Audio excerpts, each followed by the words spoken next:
있습니다. 예수 그리스도의 신부로서의 그리스도인의 정체성. 오늘 본문에서 사도 바울은 예수 믿고 구원받은 저와 여러분, 우리 그리스도인들을 누구라고 이야기하고 있어요? 예수 그리스도와 정혼한 예수님의 신부라고 이야기합니다. 결혼 이미지를 통해서 우리 성도들의 정체성을 가르치고 있습니다. 우리들은 다 누구예요? 그리스도의 신부죠. 신부. 그래서 제가 이렇게 목회가 뭔가 그런 것을 혼자 생각할 때가 많이 있습니다. 목회가 뭐냐? 그 생각이 돼야 이제 목회 본질에 대해 생각을 하게 되고 내가 이제 거기다가 내 모든 걸 쏟아붓게 되는데, 그래서 목회가 뭘까? 그런 생각을 많이 하는데, 특별히 이제 디모데 후서에 있는 이 집은 하나님의 교회요 진리의 기둥과 터이니라, 그렇게 말씀을 하셨어요. 교회를 정의하기를 하나님의 교회요 진리의 기둥과 터다. 진리의 기둥과 터다, 이 말씀이 제 가슴에 이렇게 확 다가옵니다. 이 말씀이. 그래서 내가 이렇게 늘 기도합니다. 내가 하나님 다른 재능은 없는데 그래도 내가 하나님이 나에게 주신 재능 중에 그래도 제일 쓸만한 재능이 하나 있다면은 주의 말씀을 연구하여 강해하고 가르치는 게 아닐까요? 그래서 내가 주님 하여튼 목회하는 동안은 다른 건 못해도 이 부분은 내가 최선을 다해서 하겠습니다. 그렇게 기도를 합니다. 지금도 기도를 하고 있고요. 또 이 목양이 뭐냐 그런 생각을 할 때는 항상 이 고린도후서 11장 1절 3절이 생각나게 돼요. 목양이 뭐냐, 왜 그렇게 하는가는 이제 설교 중에 제가 말씀을 드리도록 그렇게 하겠습니다. 이 결혼 비유는 초림과 재림 사이의 시간을 사는 우리 교회와 성도의 정체성을 깨닫게 하는 매우 중요한 말씀입니다. 2000년 전에 예수님이 오셨죠. 이제 우리를 구원하시기 위해서 다시 오실 거예요. 재림하실 겁니다. 우리들은 그 사이를 살고 있어요. 그죠? 그 사이의 기간을 살고 있는데 주님이 다시 오실 때까지 우리 그리스도인들이 과연 누구냐 하는 것을 가장 잘 가르쳐주는 비유 중에 하나가 이 결혼 비유입니다. 결혼 비유. 그래서 결혼 비유는 특별히 예수님과 우리의 이 관계성에 대해서 굉장히 잘 가르쳐주는 말씀이에요.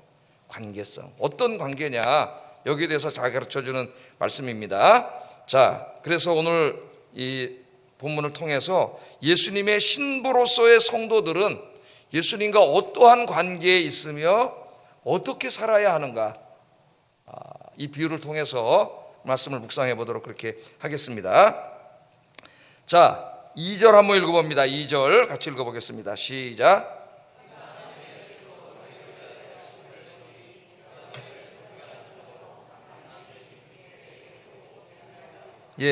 여기 사도 바울이 뭐라고 말하고 있죠? 내가 하나님의 열심으로 너희를 위하여 열심을 내는 게 있다. 열심을 낸다 그래요.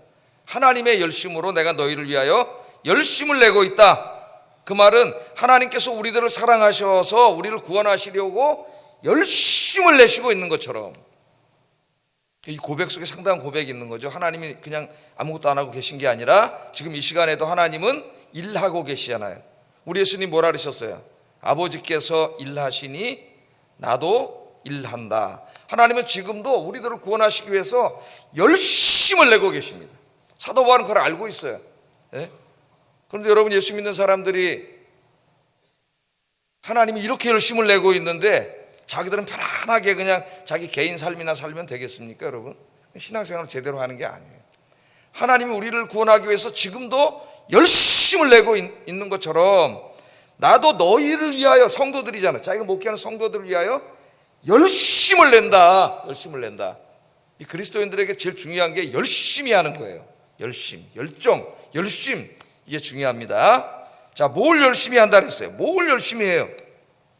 내가 너희를 정결한 처녀로 한 남편인 그리스도께 드리려고 중매하는 일을 열심히 한다, 그렇게 말합니다. 중매하는 일을 열심히 한다.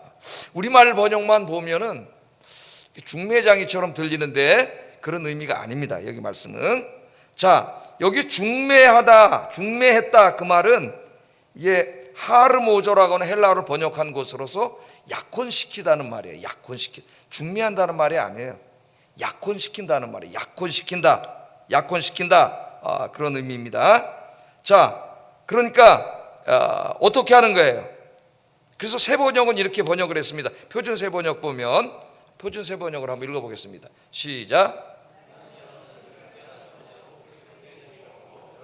한 분 남편 되실 그리스도와 약혼시켰습니다. 그 말에 중매한다는 말이 아니라 약혼시켰습니다. 약혼시켰습니다. 이렇게 말합니다. 그러니까 자신이 고린도 교인들을 지금 그리스도와 약혼시켰다는 거예요. 목회를, 성도들을 그리스도의 신부로서 그리스도와 약혼시킨 것에 비유해서 말하고 있습니다. 자, 이것은 자신이 고린도 사람들에게 복음을 전하여 그들을 예수 믿게 하고 그리스도인이 되게 한 것을 비유적으로 설명하는 말씀이에요. 비유적으로 약혼시켰다. 내가 복음을 열심히 전해서 여러분들이 예수 믿고 구원받게 되었고, 그래서 하나님의 자녀가 됐습니다. 이게 바로 뭐예요? 내가 지금 그리스도와 여러분을 약혼시킨 겁니다. 약혼시킨 겁니다. 그러니까 신랑과 신부의 관계가 성립된 겁니다. 이렇게 얘기를 하고 있습니다. 자, 바울은 고린도 교인들에게 예수님을 소개하여 약혼하게 한 사람으로서의 상당한 책임감을 여기 이야기하고 있어요. 책임감을 이야기하고 있습니다. 그게 뭐냐? 신부인 고린도 교인들은 순결하고 깨끗한 처녀로 보호하여 결혼식 날 가장 아름다운 모습으로 신랑 되신 예수님께 드릴 수 있도록 열심을 낸다는 거예요. 목회자로서. 그러니까 자기가 목회하는 고린도 교회 교인들을 자기가 지금 이 그리스도와 약혼시켰기 때문에 이제 그 결혼식이 일어날 그날까지 어떻게 해야 돼요? 책임감을 가지고 이 성도들을 영적으로 깨끗하고 순결한 그리스도의 신부로 잘 보호하고 양육해서 신랑 되신 예수님께 어떻게 해요? 드리는 거예요. 그게 자기 목회자로서의 사명으로 그렇게 이야기합니다. 이 말을 이해하려면은 유대 사회의 결혼 문화를 이해해야 된다 그랬죠. 결혼 문화. 우리는 약혼 그러면은 법적인 구속력이 없습니다. 그냥 약혼에 딱 깨졌다고 무슨 호적에 뭘 약혼 이런 게 기록되지 않아요. 그냥 약혼은 그냥 예식일 뿐이고 대부분은 요새 약혼을 안 합니다. 하는지 모르겠어요. 저희 애들 하나도 약혼하는 애들은 없어요. 약혼하지 않는 것 같아요. 그러나 여기 이제 유대 사회 약혼은 우리가 생각하는 우리 사회 약혼이 아니에요. 이게 정혼이라고 이제 우리말에서는 또 번역을 하는데 이거는 실제적인 결혼을 한 거예요. 법적으로 부부가 된 겁니다, 여러분. 우리의 약혼을 생각하면 본문을 이해할 수 없어요. 법적으로 부부가 된 거예요. 그런데 유대인의 결혼 풍습은 정혼한 다음에 바로 합방을 해서 부부가 되는 게 아니에요. 그 정혼식을 한 다음에 그 다음에 각자의 집으로 돌아가가지고 신랑 신부가 1년 동안 따로 삽니다. 따로 살다가 1년이 되면은 이제 신랑과 신부가 결혼식을 갖게 돼요. 진짜 결혼식을 갖게 되고 그때부터 이제 합방을 해서 한 집에서 사는 이제 진짜 부부가 되는 거예요. 그러니까 이 정혼식은 그냥 약혼이 아니에요. 이미 부부가 된 겁니다. 이미 한 사람의 아내가 된 거고 한 사람의 남편이 된 거예요, 여러분. 그 우리 어디서 알 수 있습니까? 그 마태복음 1장에 보면은 마리아가 성령으로 잉태해서 예수님을 잉태했을 때에 요셉이 이 소문을 알게 되고 자기 정혼자잖아요. 정혼자. 그럼 이제 율법에 의하면은 정혼한 여인이 그렇게 되면은 돌로 맞아 죽습니다. 가장 큰 죄 중에 하나예요. 그런데 요셉은 의로운 사람이라서 그냥 자기 정혼자 그렇게 되지 않게 하기 위해서 그냥 은밀하게 이제 그 파혼하려고 했다는 그런 말이 나오잖아요. 그러니까 정혼은 실제적인 결혼인 거예요. 결혼. 자, 성도들과 예수님의 관계가 이와 같다는 겁니다. 이와 같아요. 그러니까 여러분이 예수 믿고 구원받은 날이 예수님과 정혼한 날이에요. 약혼한 날이에요. 그래서 예수님과 우리 사이에는 영적으로 신랑과 신부, 부부 관계가 이미 법적으로 이루어진 사이입니다. 이루어진 사이. 자, 이 정혼과 결혼 사이 기간 동안에 이제 신부 중심으로 얘기를 하고 있는데 신부인 성도들에게 가장 중요한 것은 뭐냐? 남편이신 예수님과 결혼식을 올릴 때까지 1년 동안 자기의 순결을 지키는 거예요. 깨끗하게 순결을 지키는 겁니다. 만일 정혼을 했는데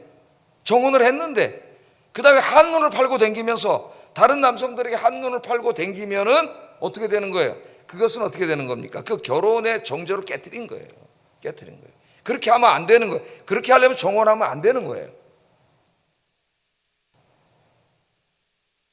그래서 어떻게 해야 되느냐? 항상 1년 동안 이제 결혼했으니까 누구만 생각해야 돼요? 신랑인 자기 신랑만 생각해야지 동네 다른 남자들 쳐다보고 거기에 마음 뺏기고 거기에 유혹받고 그렇게 살면 안 되고 정절을 이루면 안 되고 오직 자기 신랑과 함께 만나는 그날까지 순결하고 정결하게 살아가야 되는 거예요. 그러니까 바로 그러한 모습을 우리 성도들이 예수님의 재림하실 때 그 예수님을 만날 때까지 영적으로 그렇게 살아야 됨을 가르치는 말씀입니다.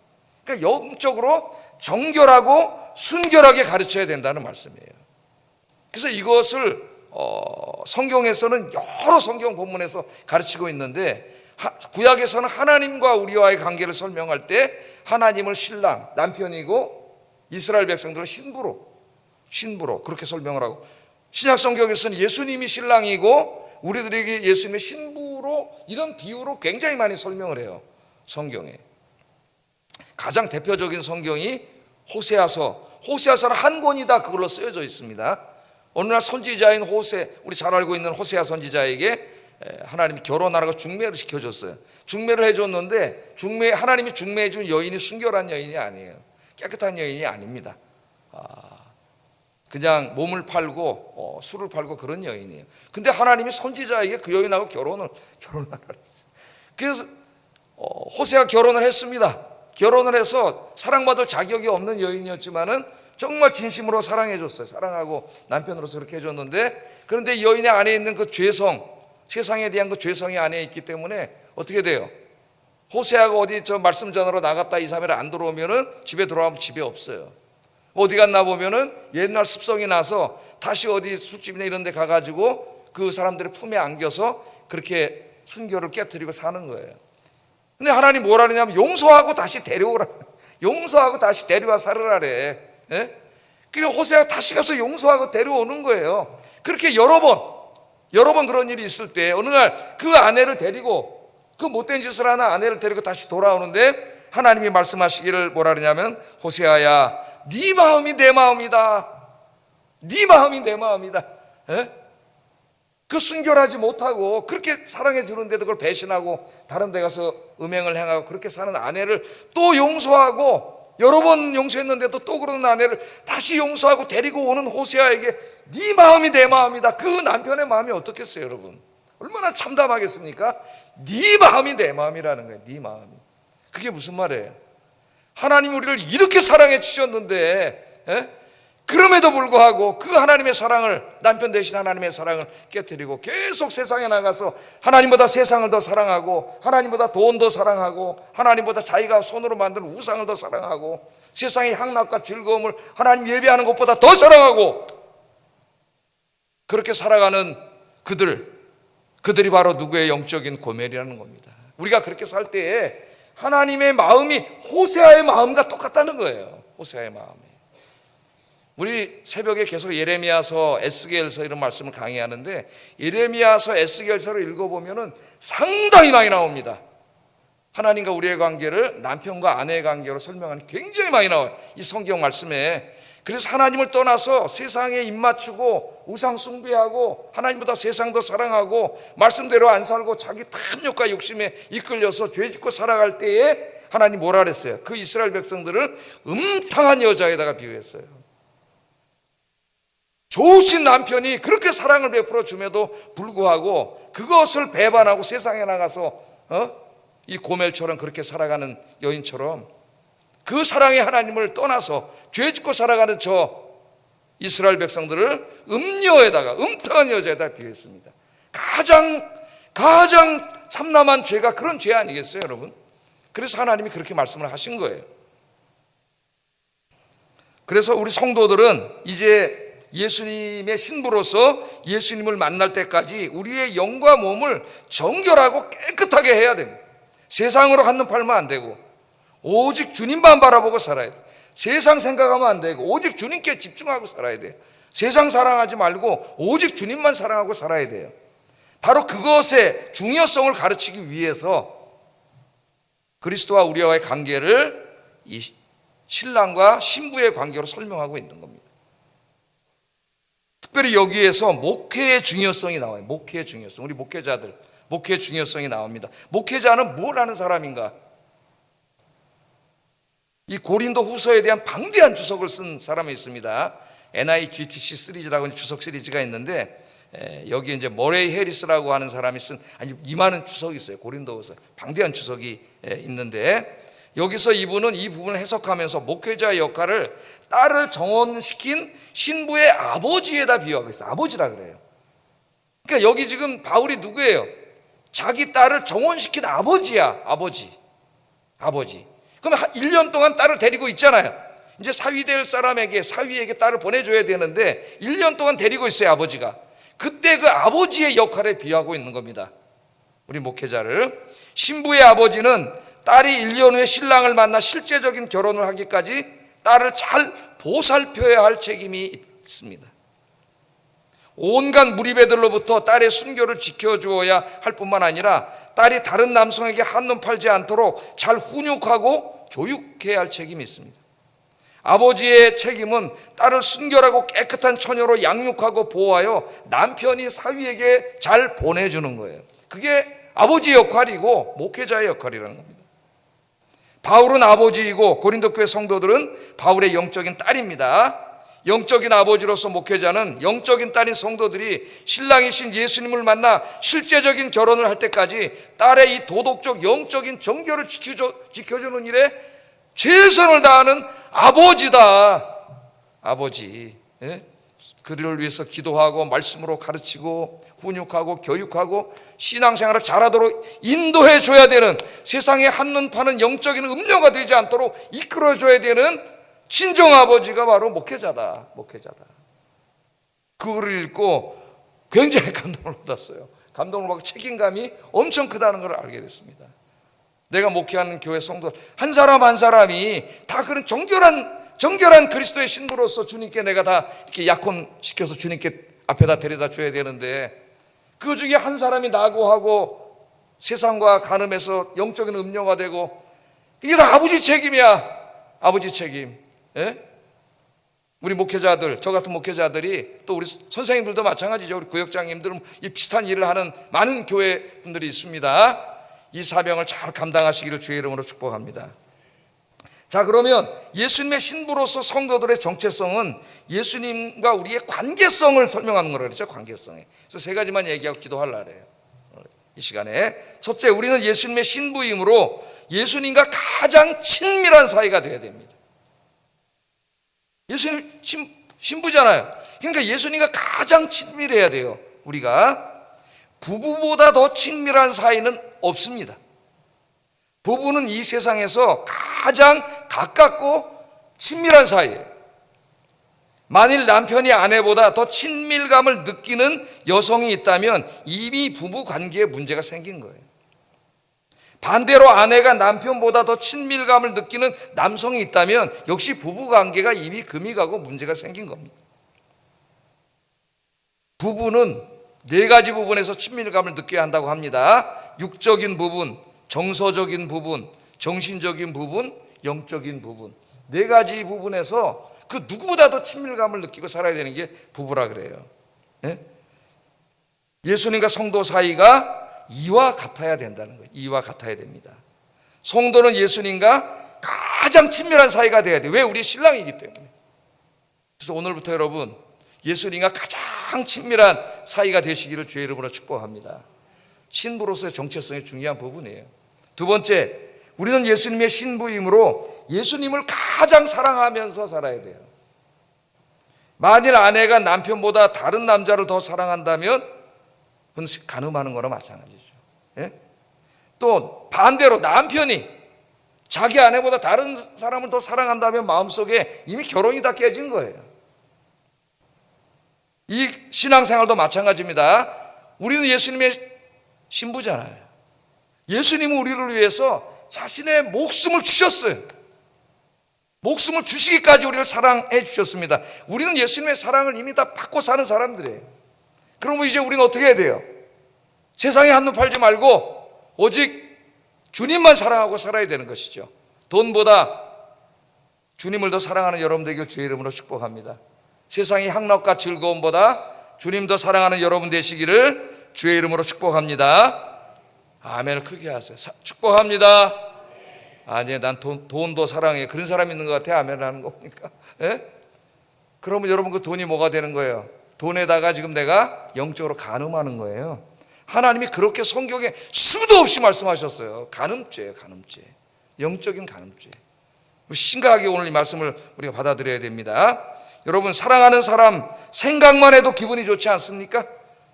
사랑하는 사람 생각하면 행복해집니다. 다음날 만날 생각을 하니 가슴이 설레어서 잠이 잘 오지 않습니다. 만나기 몇 시간 전부터 흥분이 됩니다. 그런 사람이 있다면은 이게 아마 사랑일 거야. 사랑하고 있는 거예요. 마음으로. 예? 부부간에 이렇게 사랑하며 살아야 되죠. 우리 신앙생활도 마찬가지예요. 예수님만 생각해도 가슴이 설레고, 예수님 만나러 교회 가서 예배 드리는 것만 생각해도 가슴이 뛰고, 예수님과 만나 대화하는 기도 시간, 예수님의 말씀을 듣는 설교 시간, 성경 묵상 시간이 가장 즐겁고 행복한 그리스도인이 되시기를 주의 이름으로 축복합니다.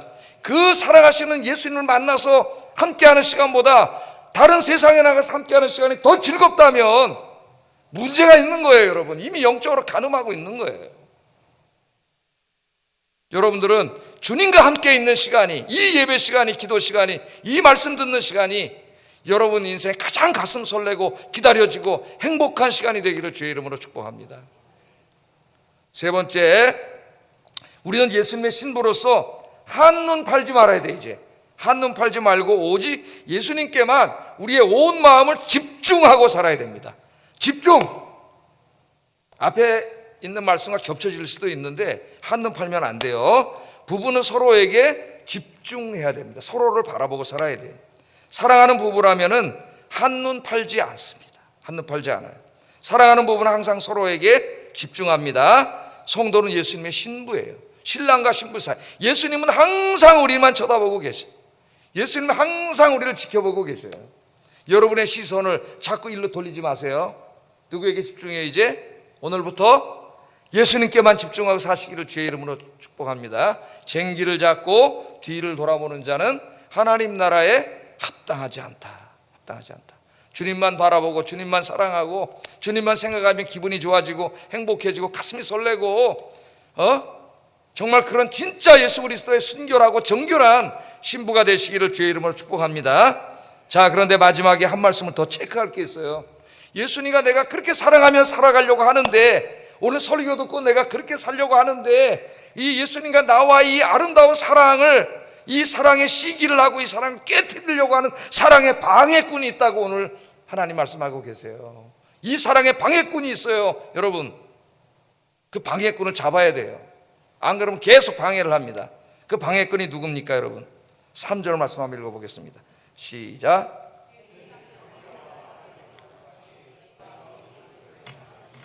깨끗하면서 떠나 부패할까 두려워하노라.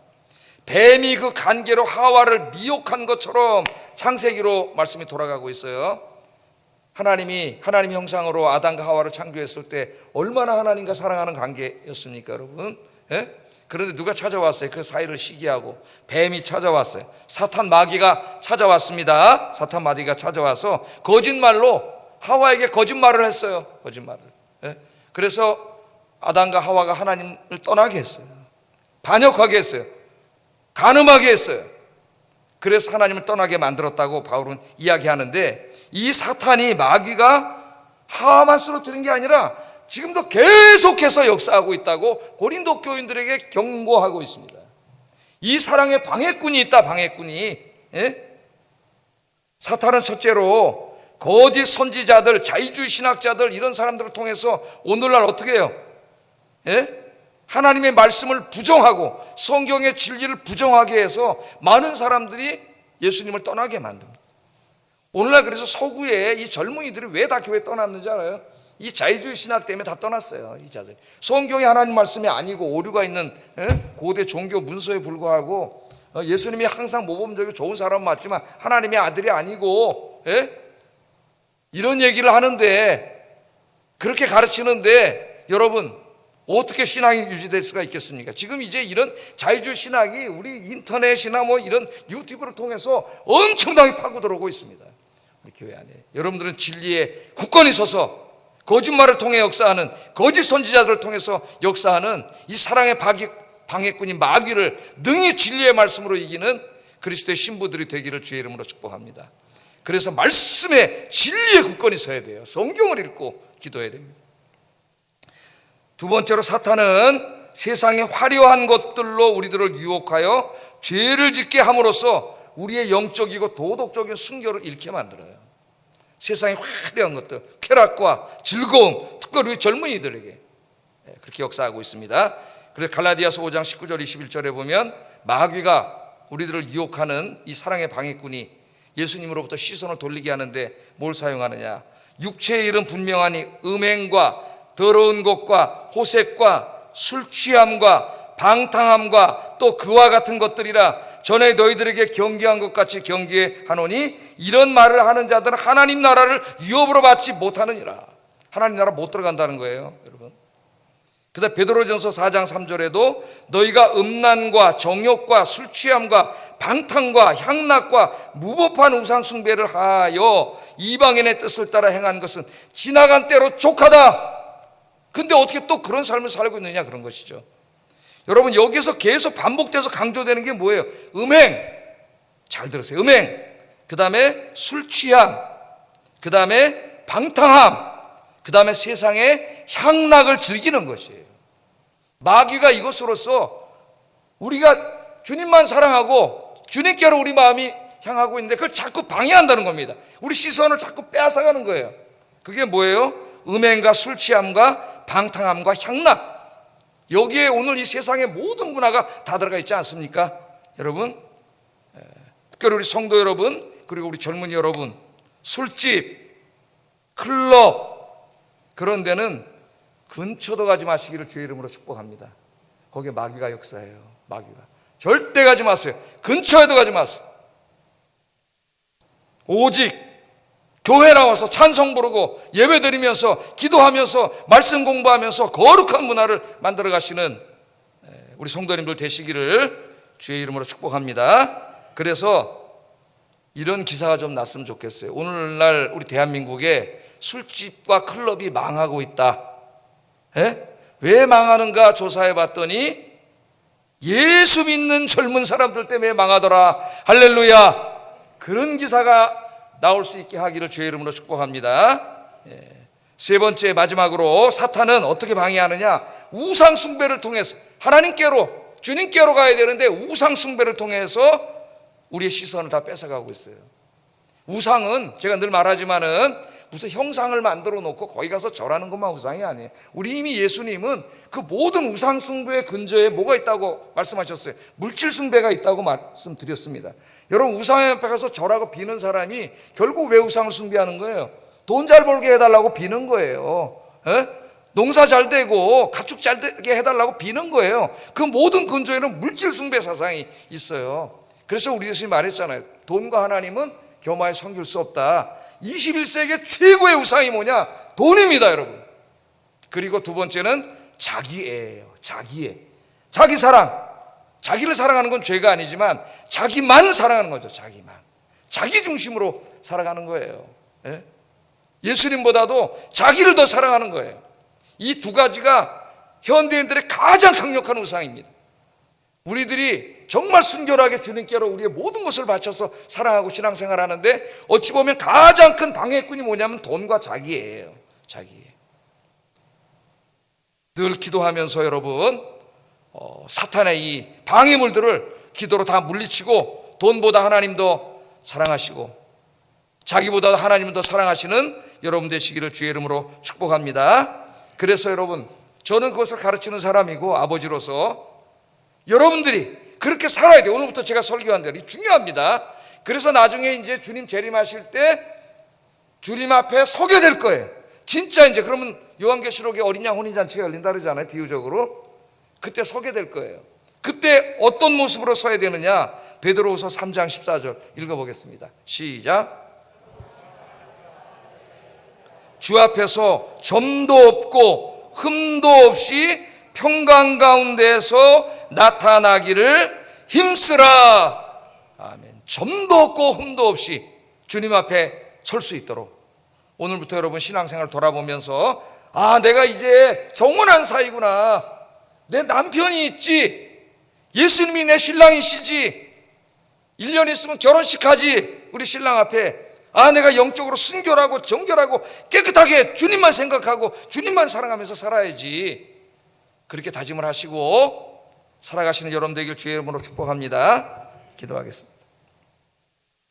두 가지를 기도하겠습니다. 오늘부터 굉장히 중요한 거예요. 이제부터 나는 정혼한 사이입니다. 예수님의 순결한 신부입니다. 예수님의 순결한 신부로서 예수님만 생각하고 예수님만 사랑하고 예수님과 가장 친밀한 삶을 살게 하소서.